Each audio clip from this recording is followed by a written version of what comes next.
Mahesh, thanks for the updates. ఇక ఆంధ్రప్రదేశ్ సార్వత్రిక ఎన్నికల నేపథ్యంలో కూడా 3,33,00,000 మంది ఓటు హక్కు వినియోగించుకున్నారు. అవన్నీ కూడా ఇటు బాక్సుల్లో కూడా నిక్షిప్తమైనటువంటి పరిస్థితి కనిపిస్తోంది. మరి ఎవరికి పట్టం కడతారు, అభివృద్ధికా అరాచకానిక అనేది మరికొద్దిసేపట్లో తేలనుంది. ఈరోజు పూర్తిగా ఉత్కంఠ రేపుతున్నటువంటి ఈ ఫలితాలకు సంబంధించి కూడా అప్డేట్స్ ఎప్పటికప్పుడు కొనసాగుతూనే ఉంటాయి. ఒకసారి మా ఇటు సత్య సిఇఓ కార్యాలయం దగ్గర మా కరెస్పాండెంట్ సత్య కూడా లైవ్లో సిద్ధంగా ఉన్నారు. అట్లాగే గుంటూరు నుంచి సాంబశివరావు లైవ్లో ఉన్నారు. అదేవిధంగా కర్నూలు నుంచి సుంకన్న కూడా లైవ్లో సిద్ధంగా ఉన్నారు. ముందుగా సిఇఓ కార్యాలయం దగ్గర మా కరెస్పాండెంట్ సత్య ఉన్నారు, మాట్లాడదాం. సత్య, అప్డేట్స్ ఏంటి? కార్యాలయంలో ఉన్నటువంటి అధికారులు ఏం చెప్తున్నారు?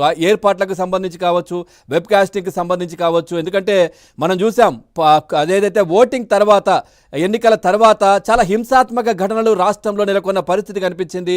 నాకు తెలిసి 2 తెలుగు రాష్ట్రాల్లో ఇప్పటివరకు అట్లాంటి సంఘటనలు కనిపించలేదు. సో ఏంటి దానికి సంబంధించి ఎట్లాంటి ఏర్పాట్లు చేస్తారు? జాగ్రత్తలకు సంబంధించి వాళ్ళు ఏం చెప్తున్నారు? పవన్, రాష్ట్ర వ్యాప్తంగా ఎన్నికల కౌంటింగ్ కు సర్వం సిద్ధం చేసింది.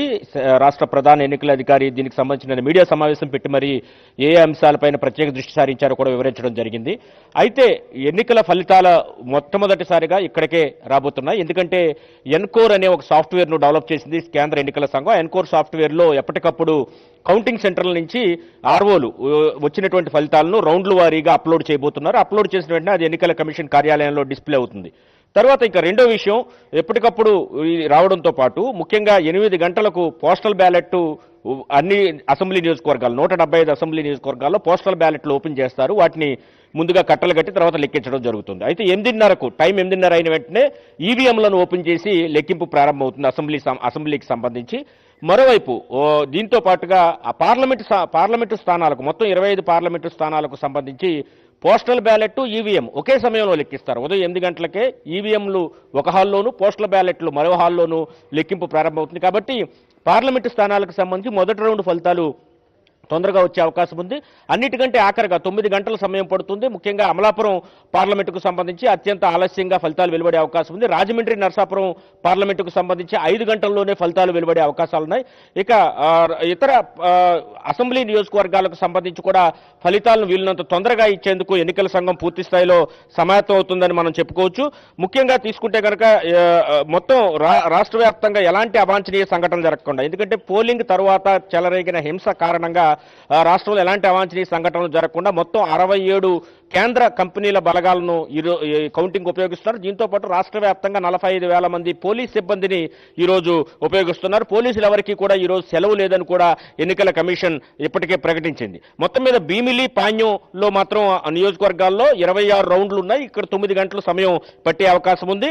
అదేవిధంగా కొవ్వూరు, నరసాపురం అసెంబ్లీ నియోజకవర్గాల్లో 5 గంటల్లోనే ఫలితం రాబోతుంది. కాబట్టి ఎక్కడెక్కడైతే రౌండ్లు తక్కువగా ఉన్నాయో, ఎక్కడెక్కడైతే టేబుల్స్ ఎక్కువగా ఉన్నాయో అక్కడ ఈ ఫలితాలు తొందరగా రాబోతున్నాయి. ముఖ్యంగా పోస్టల్ బ్యాలెట్లు 2-3 టేబుల్స్లో లెక్కిస్తారు. కాబట్టి పోస్టల్ బ్యాలెట్ ఓపెన్ చేసిన తర్వాత 8:30 అయిన వెంటనే ఈవీఎంలను అసెంబ్లీ స్థానాలకు సంబంధించి ఓపెన్ చేస్తారు. మొత్తం 33 ప్రాంతాల్లో 401 కౌంటింగ్ హాల్స్ లో మొత్తం ప్రక్రియ జరగబోతోంది.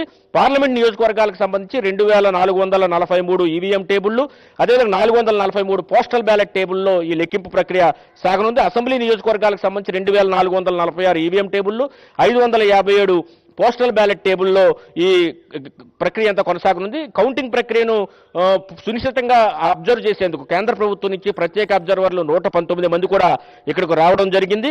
దీంతో పాటు హింసాత్మక ఘటనలు ఏవైతే జరిగాయో వాటిని నియంత్రించేందుకు ఎవరైనా ఏజెంట్లు గనక కౌంటింగ్ కేంద్రంలో గొడవ చేస్తే ఇమీడియట్ గా వారిని బయటకు పంపించేస్తారు. ఆల్టర్నేటివ్ ఏజెంట్ అనే సిస్టమ్ ఈసారి లేదు. కాబట్టి ఇక ఆ పార్టీకి ఏజెంటే లేకుండా పోయే పరిస్థితి ఉంది ఆ టేబుల్ వద్ద. కాబట్టి అందరూ కూడా అప్రమత్తంగా వ్యవహరించాలి. ఎట్టి పరిస్థితుల్లో కౌంటింగ్ సెంటర్లో వాదోపవాదాలకు దిగొద్దు ఏజెంట్లను కూడా స్పష్టం చేసిన పరిస్థితి అయితే ఉంది. మరోవైపు హోమ్ ఓటింగ్ కూడా ఈసారి భారీ ఎత్తున వినియోగించుకున్న పరిస్థితి. 26,473 మంది హోమ్ ఓటింగ్ వినియోగించుకున్నారు. అదేవిధంగా ఎలక్ట్రానిక్ విధానం ద్వారా సర్వీస్ ఓటర్లు ఈ రోజు ఉదయం 8 గంటల లోపు కూడా 26,721 మంది సర్వీస్ ఓటర్లు తమ ఓటు హక్కును, తమ పోస్టల్ బ్యాలెట్లను పంపించిన పరిస్థితి. ఈ రోజు ఉదయం 8 గంటల వరకు వచ్చిన పోస్టల్ బ్యాలెట్లన్నింటి కూడా అంగీకరిస్తామని చెప్పిన పరిస్థితి. మొత్తం మీద రాష్ట్రంలో